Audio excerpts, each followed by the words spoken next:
Radio.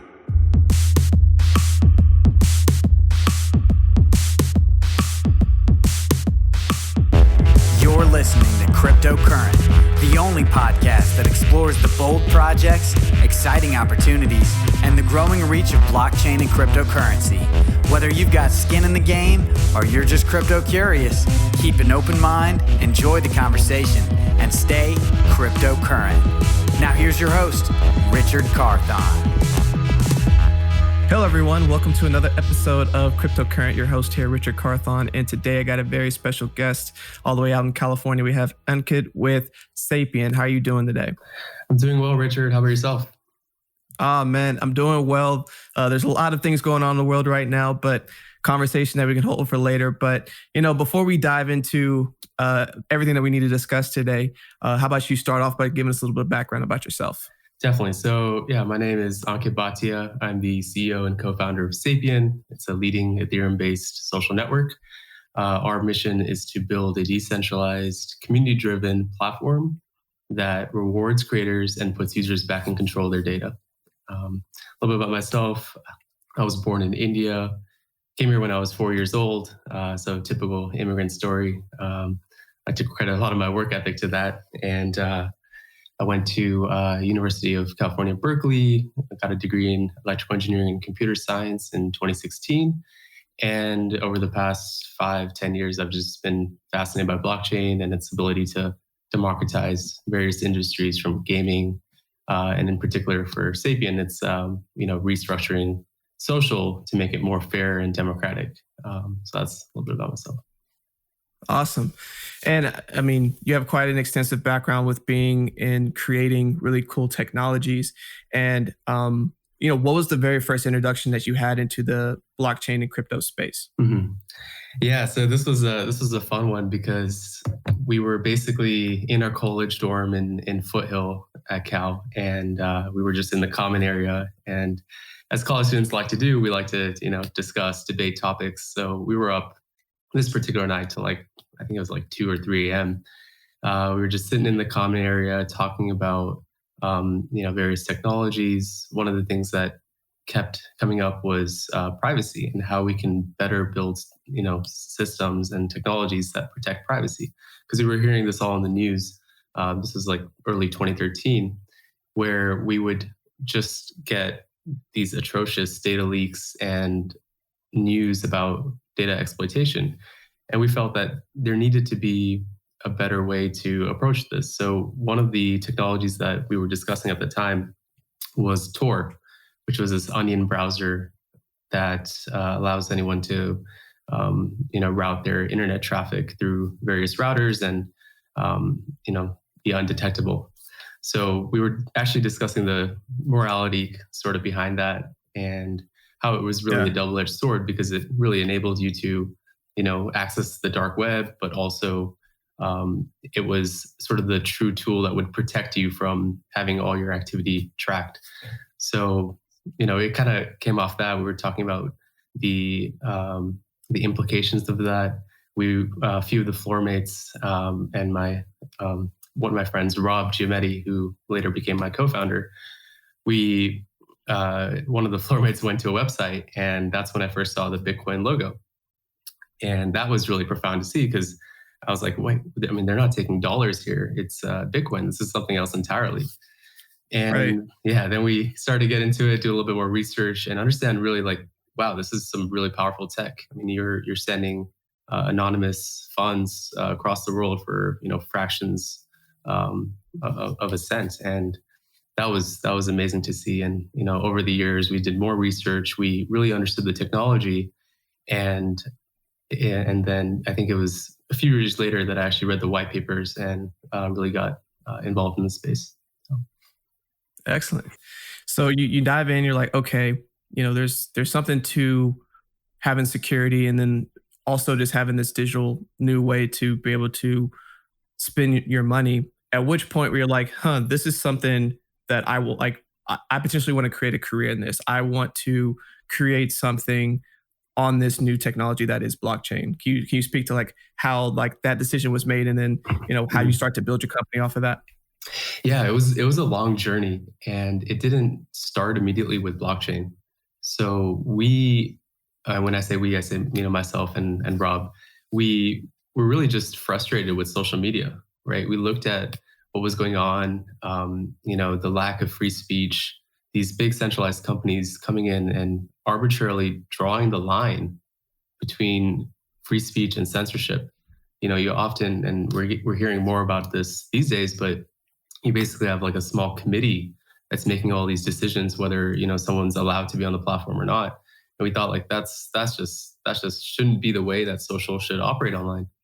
So we looked at issues like that. This was before Cambridge Analytica and the scandal with Facebook. But we were really just approaching it as how can we build a social platform that truly respects user privacy and is far more democratized.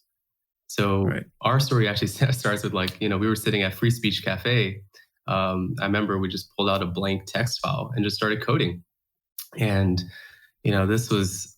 we just had one sort of singular motivation that how can we build a platform for the users? So this was sort of a project in between classes. We would be, coding on this late into the night. But really the first sort of prototype that we came out with for Sapien, it was a platform that you could switch between public and private mode. It would be it would allow you to have like different identities on the site. So it had nothing to do with blockchain, but people really liked it. Yeah, people really were like, "Oh, this is cool. Like, let's see what would happen if we took this further." So the next sort of step we did was we partnered with this company, Trusted, and we tried to build a end-to-end encrypted social network. So this was encrypting all posts, comments, groups. And the reasoning behind that was that we didn't want even the company to be able to look at the content that was being pushed. And we thought this would be like the ultimate way to protect privacy. But even that didn't exactly get too big because one, privacy is not sexy. It's hard to sell people on their privacy regardless of how important it is. And two, the technical things of scaling end-to-end were hard. So then we started looking to other technologies, and early 2017, that's when blockchain really started to become a viable thing for us to build on. Gotcha. So you start to make that transition into blockchain, and of course, you still have your vision of what you want Sapien to be. So flash forward to present day. Where's the platform at, and what is the type of community that you are beginning to build here? Right. So we have a live platform. You can check it out at sapien.network. We have mobile apps that are in beta now that you can apply for. And I do want to touch back at least a little bit because your previous question was asking basically, where does blockchain come into this? And I feel it's important to say that it wasn't just something that we felt was just thrown into the product. We really felt like that's the right tool for this job to really build a more democratic social network. And this was sort of early, 2017 when we started thinking about tokenizing the whole network. So on Sapien right now, if you go, you can earn rewards when you post, comment. So that's just the start of things. That sort of fulfills our need to reward creators fairly for the value that they're adding to the network. But we really do want to take it one step further. We want to think about how we can build more and more powerful tools to empower communities. Because for us at Sapien, and this is one of the things that stands out for us, is that we really want to build it from a community first perspective. But I can also get into that a little more. Yeah, and please expand on that. And I appreciate you explaining why blockchain was the right choice for what you're trying to build, because I think a lot of people are struggling to see, just from a standpoint of building a tech from an infrastructure standpoint. Of course, there's all kinds of technical things that you can use from Swift, iOS, all kinds of things to just get the infrastructure out. But in this regard, you decided blockchain was the way to go for the secure network and for the kind of community that you're trying to tap into. So is this specifically for your crypto and blockchain enthusiasts? Is this for any and everyone? What is Sapien target audience? Yeah, so as you can tell with the name Sapien, right? Our motivation is to build a platform that treats people the way they should be treated, which is as humans and not mere commodities. And I believe that vision should resonate with the mainstream audience as well, and not just the crypto space. So a lot of our research and what we're doing these days is just trying to understand the best sort of user experience we can create that does make it possible for that average user to be onboarded into Web3 without all the sort of technical complexities and the overheads of managing their private keys. And still, real quick before you expand on that, can you explain just for a little bit for the people who don't understand or don't know what Web3 is? Just a quick background on that. Yeah, so it is a sort of a loose term that we've been throwing around a lot in this space, but it essentially started with like Web 1.0, which was just the delivery of like static files and text files with HTTP protocol. And this was basically people could read, forums and maybe a few blog articles that were online. Web 2 was really the interactive sense of the internet, where we see platforms like the one we're recording on right now, platforms like Facebook, all these platforms where there would be read and write actions. And Web 3 is this sort of movement. It's this shift to the internet of value, where now we can build platforms that ultimately are more decentralized, that do empower the end user. And they do this by fundamentally giving them control over their keys and financial transactions. So it's a different sort of framework to be building applications on. Yeah. No doubt. And we definitely appreciate you saying that, because I know it might be rudimentary for everyone that's in the space, but for a newbie, I think that's a really great explanation of like how we got to Web3. Mm-hmm. But as you're explaining it with Sapien and the type of audience that you're trying to embody. Right. Yeah, I think for us, and one of the, there's several tokenized platforms out there in the space, but when we think about it, we think a lot about the Sapien brand that we're trying to create. We think about, the core values that sort of motivated us to start this company and this venture. We really want to make sure that we're building the right product using the right technology, and not sort of building a network that attracts a bunch of, fringe groups, or, is just all gung-ho about anti-censorship, and suddenly you have a platform sprawling with like the wrong audience. So yeah, we do want to build a platform that, the average sort of Reddit user may be able to just be like, oh, I understand this. Like, I get it. I can post, I have my own communities. If I don't see a community I like, then I can go start my own, whether that's, knitting or, just playing the piano. It could be anything. So we do want to sort of get into the mainstream audience, but we want to do it the right way. And that's a lot of, where our focus is going on. So. No doubt. And, I've had some time to go check out the platform. It looks extremely interesting, and I can definitely tell where it's headed. But just what's your kind of roadmap of like where you ultimately want this to go over the next couple of years? Right. So yeah, as I was mentioning, we have native iOS and Android apps now. That's probably one of the first Web3 social networks to do so. We also have a referral program that's available. So for people that are looking to earn while sitting at home, this is one of the easiest ways. Invite some of your friends to join. And, where we're going with Sapien is ultimately our vision is to create this community-driven platform where all these sort of diverse communities can exist on Sapien and have the tools to earn rewards and create valuable content, identify valuable content, and sort of reward each other, right? Like we don't want to be that platform that tells you and your community, which we call tribes on Sapien. We don't want to tell you how to run your show, your community. So you guys can be self-governing, self-moderating. And our job is to basically give you the tools to make decisions at scale and collaborate in a way that hasn't been done before. So what we're building towards is essentially a social network where we can scale collaboration online and coordination, because that's one thing that is near and dear to my heart, and we feel like we've kind of lost that in today's world. So the community should really start growing and taking life of their own, and that's how we want to sort of cultivate Sapien as a whole network. Awesome. Well, that makes a lot of sense. And for everyone listening, definitely go check that out. And to kind of just shift gears just a little bit, I know you've been in the space for an extremely long time, and you've seen how the dynamic in the crypto and blockchain space has changed over time.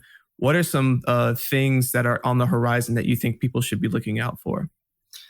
Yeah, so one thing that I'm personally excited for is ETH 2.0.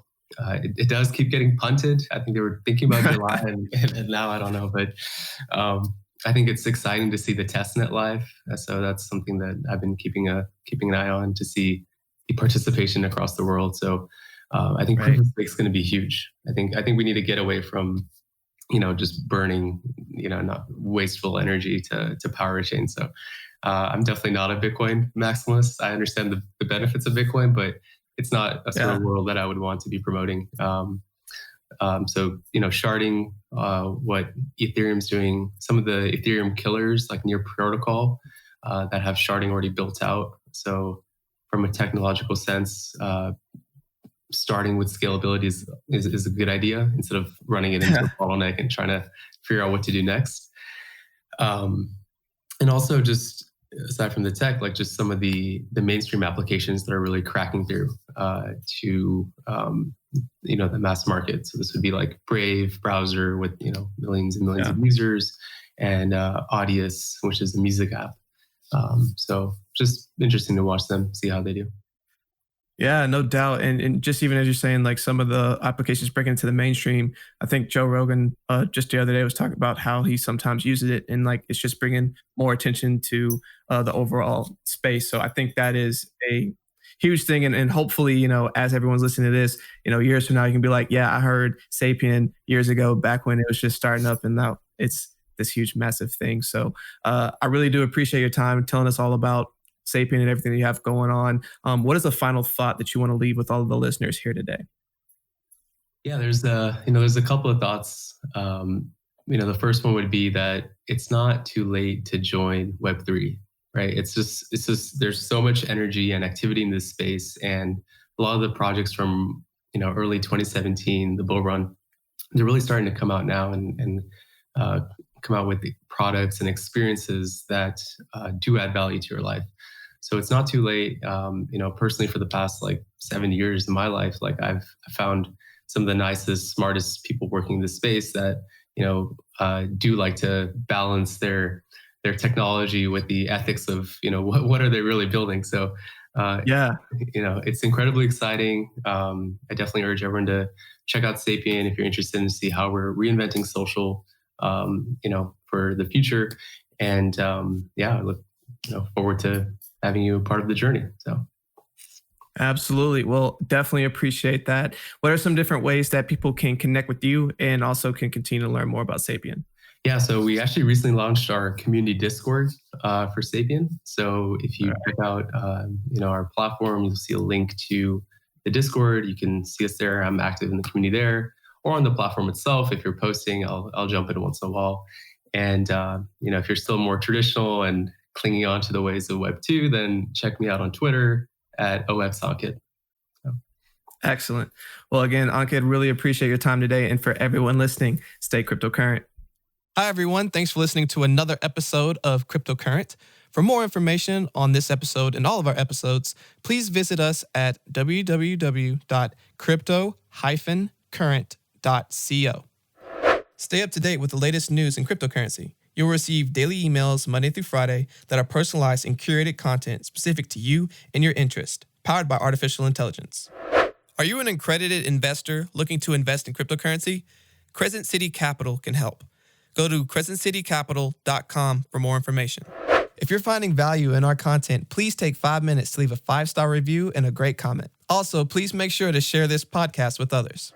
Hello, everyone. I hope you're enjoying the quality of this podcast. I can only thank my amazing producer, Andrew DeRitter, with DeRitter Productions, who has put this together. If you have any podcast, visual, or video needs, please go to DeritterProductions.com. That's DERITTER Productions.com.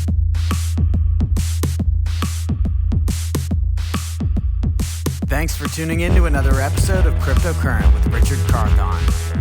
We'll be back with more exciting developments from the world of blockchain and cryptocurrency next week. But until then, stay cryptocurrent.